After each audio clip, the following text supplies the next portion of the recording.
Iran যুক্তরাষ্ট্রের ক্রমবর্ধমান সামরিক উত্তেজনা, তেলের বাজারে অস্থিরতা এবং মার্কিন ডলারের শক্তিশালী অবস্থানের কারণে বিশ্ববাজারে স্বর্ণের দামে বড় ধরনের ধস নেমেছে। সোমবার লেনদেন শুরুর কয়েক ঘন্টার মধ্যেই মূল্যবান এই ধাতুর দাম ১.৩% বেশি কমে প্রতি আউন্স $৪,৫৫৩ নেমে আসে।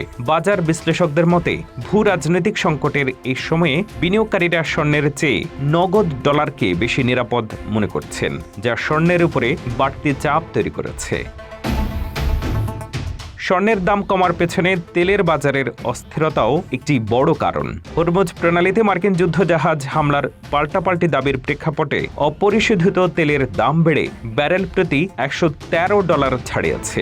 জ্বালানির এই মূল্যবৃদ্ধি বৈশ্বিক অর্থনীতিতে নতুন করে মুদ্রাস্ফীতির আশঙ্কা তৈরি করেছে। ফলে মার্কিন কেন্দ্রীয় ব্যাংক ফেড সুদের হার কমানোর সিদ্ধান্ত পিছিয়ে দিতে পারে বলে ধারণা করা হচ্ছে।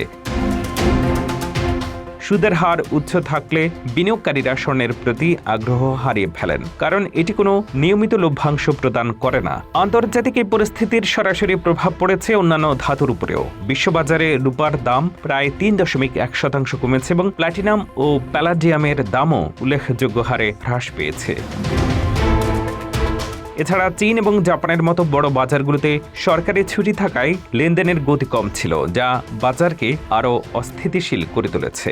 বিশ্ববাজারের এই বড় পরিবর্তনের ঢেউ খুব শীঘ্রই বাংলাদেশের স্থানীয় বাজারেও আছড়ে পড়তে পারে। স্থানীয় জুয়েলারি ব্যবসায়ীদের সংগঠন বাজুস খুব দ্রুতই বিশ্ববাজারের সাথে সমন্বয় করে দেশের বাজারে স্বর্ণের নতুন দাম ঘোষণা করতে পারে। মূলত ভূ রাজনৈতিক লড়াই এবং অর্থনৈতিক অনিশ্চয়তার জাঁতাকলে পড়ে স্বর্ণের বাজার এখন টালমাটাল অবস্থায় রয়েছে।